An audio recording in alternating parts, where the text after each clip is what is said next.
നമസ്കാരം. സംസ്ഥാനത്ത് സാമൂഹ്യ സുരക്ഷാ പെൻഷനുകൾ വാങ്ങുന്നവർക്ക്, അതുപോലെ ക്ഷേമനിധി ബോർഡ് പെൻഷൻ വാങ്ങുന്നവർക്ക് 2 മാസത്തെ പെൻഷൻ വിതരണം ആരംഭിക്കുകയാണ്.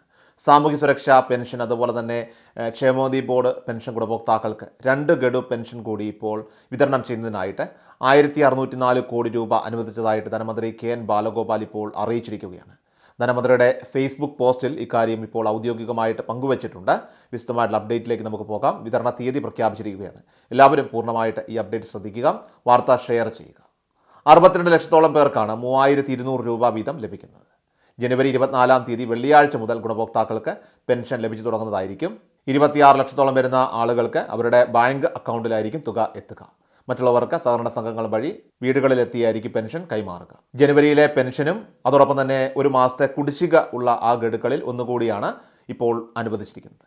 പണഞ്ഞെരുക്കം കാരണം കുടിശ്ശികയായിട്ടുള്ള ക്ഷേമ പെൻഷൻ ഈ സാമ്പത്തിക വർഷവും അടുത്ത സാമ്പത്തിക വർഷവുമായി നൽകുമെന്ന് മുഖ്യമന്ത്രി പിണറായി വിജയൻ നേരത്തെ തന്നെ നിയമസഭയിൽ വ്യക്തമാക്കിയിരുന്നതാണ്. ആദ്യ ഗഡു നമുക്കറിയാം ഓണത്തോടനുബന്ധിച്ച് വിതരണം ചെയ്ത് പൂർത്തിയാക്കിയിരുന്നു. 2ാം ഗഡുവാണ് ഇപ്പോൾ വിതരണം ചെയ്യുന്നത്. സംസ്ഥാനത്ത് കനത്ത സാമ്പത്തിക ഞെരുക്കം ഇപ്പോൾ തുടരുമ്പോഴും പെൻഷൻ കുടിശ്ശികയില്ലാതെ വിതരണം ചെയ്യുകയെന്ന സർക്കാരിൻ്റെ ദൃഢനിശ്ചയമാണ് നടപ്പിലാകുന്നതെന്നും ധനമന്ത്രി പറയുന്നു. നിലവിൽ കഴിഞ്ഞ മാർച്ച് മാസം മുതൽ എല്ലാ മാസവും തുടർച്ചയായിട്ട് സർക്കാർ ക്ഷേമ പെൻഷൻ ഇപ്പോൾ നൽകി വരുന്നുണ്ട്. ജനുവരി മാസത്തിൽ 1600 രൂപയോടൊപ്പം തന്നെ 1 മാസത്തെ കുടിശ്ശികയായിട്ടുള്ള 1600 കൂടി ചേർത്ത് 3200 രൂപ വീതം വിതരണം ചെയ്യുന്നതിനുള്ള ഫണ്ടും ഇപ്പോൾ സർക്കാരിൻ്റെ ഭാഗത്ത് എത്തിച്ചേർന്നിരിക്കുകയാണ്. നേരത്തെ സംസ്ഥാനങ്ങൾക്കുള്ള നികുതി വിഹിതത്തിൻ്റെ വിതരണത്തിൻ്റെ ഭാഗമായി സംസ്ഥാനത്തിന് 3300 കോടി രൂപ ഈ ആഴ്ച ആദ്യം തന്നെ ലഭിച്ചിരുന്നു. ഇത് കൂടാതെ തന്നെ കേന്ദ്രത്തിൽ നിന്നുള്ള വായ്പാ അനുമതിയും ലഭിച്ചതിനെ തുടർന്ന് ചൊവ്വാഴ്ച 2500 കോടി രൂപ കൂടി സംസ്ഥാന സർക്കാർ റിസർവ് ബാങ്ക് വഴി കടമെടുക്കാനും തീരുമാനിച്ചു. നാളെ ചൊവ്വാഴ്ചയായിരിക്കും കടമെടുപ്പിലൂടെ സർക്കാരിന് ആ തുക ലഭ്യമാവുക.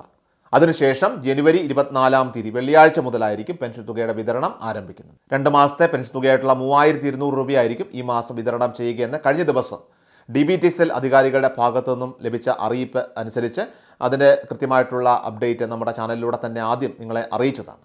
അതിലാണ് ഇപ്പോൾ കൂടുതൽ വ്യക്തത, അതും ധനമന്ത്രിയുടെ ഭാഗത്തു നിന്ന് തന്നെ ഇപ്പോൾ പുറത്തു വന്നിരിക്കുന്നത്. ബാങ്ക് അക്കൗണ്ടുകളിലേക്ക് 3200 രൂപ ഒറ്റയ്ക്കായിരിക്കില്ല എത്തിച്ചേരുക. ഓരോ മാസത്തെ തുകയായിട്ടുള്ള 1600 രൂപ അത് 2 പ്രാവശ്യമായിട്ടൊക്കെ ആയിരിക്കും നമുക്ക് അക്കൗണ്ടുകളിലേക്ക് എത്തുക.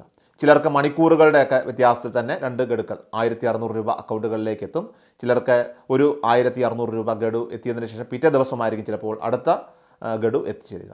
എന്നാൽ വീടുകളിലേക്ക് നേരിട്ട് പെൻഷൻ വാങ്ങുന്നവരുടെ കൈകളിലേക്ക് 3200 രൂപ ഒന്നിച്ചു തന്നെയായിരിക്കും എത്തിച്ചേരുക. കേന്ദ്ര വിഹിതം ലഭിക്കുന്നവർക്ക് ആ തുക കുറച്ചായിരിക്കും അക്കൗണ്ടുകളിലേക്ക് എത്തുക എന്ന കാര്യം കൂടി മനസ്സിലാക്കിയിരിക്കുക. പിന്നീട് കുറച്ച് ദിവസങ്ങൾക്ക് ശേഷമായിരിക്കും നിങ്ങൾക്ക് കേന്ദ്ര വിഹിതം ലഭ്യമാവുക. ഇനി പെൻഷൻ തുകയുടെ വർധനവിനെക്കുറിച്ച് ചില സൂചനകൾ, വാർത്തകളൊക്കെ തന്നെ പുറത്തു വരുന്നുണ്ട്. തോമസ് ഐസക് ധനമന്ത്രിയായിരുന്ന സമയത്താണ് അവസാനമായിട്ട് സാമൂഹ്യ സുരക്ഷാ ക്ഷേമ പെൻഷൻ തുക അത് 1600 രൂപയിലേക്ക് വർദ്ധിപ്പിച്ചത്. പിന്നീട് തുക വർധനവ് ഇതുവരെ വന്നിട്ടില്ല. ഈ സർക്കാരിൻ്റെ പഠന പത്രികയിൽ പറഞ്ഞിരുന്നതാകട്ടെ പെൻഷൻ 1600 രൂപയിൽ നിന്ന് 2500 രൂപയാക്കുമെന്നായിരുന്നു. എന്നാൽ ഇപ്പോഴത്തെ ധനമന്ത്രി KN ബാലഗോപാൽ അവതരിപ്പിച്ച കഴിഞ്ഞ 3 ബജറ്റുകളിലും പെൻഷൻ തുകയിൽ 100 രൂപയുടെ വർധനവ് പോലും ഇതുവരെയായിട്ടും വരുത്തിയിട്ടില്ല.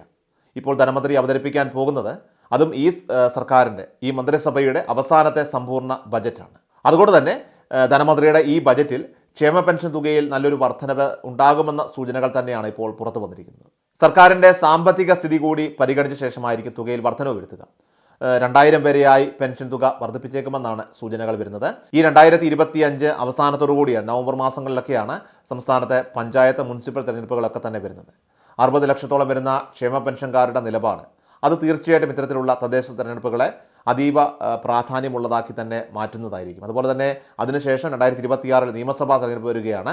അതുകൊണ്ട് തന്നെ സാമ്പത്തികമായി തീരെ നിവൃത്തിയില്ലെങ്കിൽ മാത്രം പെൻഷൻ വർധനവ് 1750 അല്ലെങ്കിൽ 1800 രൂപ എന്നീ നിരക്കുകളിലേക്ക് വർദ്ധിപ്പിക്കാൻ സാധ്യതയുണ്ട്. എന്തായാലും ഈ ബജറ്റ് അത് നിർണായകമാകുമെന്ന് നമുക്ക് പ്രതീക്ഷിക്കാം. അതുപോലെ തന്നെ വെള്ളിയാഴ്ച മുതൽ ജനുവരി 24 തീയതി വെള്ളിയാഴ്ച മുതൽ 2 മാസത്തെ പെൻഷൻ 3200 രൂപയുടെ വിതരണം ആരംഭിക്കുകയാണ്. എല്ലാവരിലേക്കും നിങ്ങൾ ഈ അപ്ഡേറ്റ്സ് ഇപ്പോൾ തന്നെ മറക്കാതെ ഷെയർ ചെയ്യുക. കൃഷൽ മീഡിയ എല്ലാ ദിവസവും വാർത്തകളും അറിയിപ്പുകളും ലഭിക്കുന്നതിനായി ചാനൽ സബ്സ്ക്രൈബ് ചെയ്യുക. വീഡിയോയുടെ നോട്ടിഫിക്കേഷൻ ഉടൻ ലഭിക്കുന്നതിനായി ബെൽ ഐക്കൺ അമർത്തുക.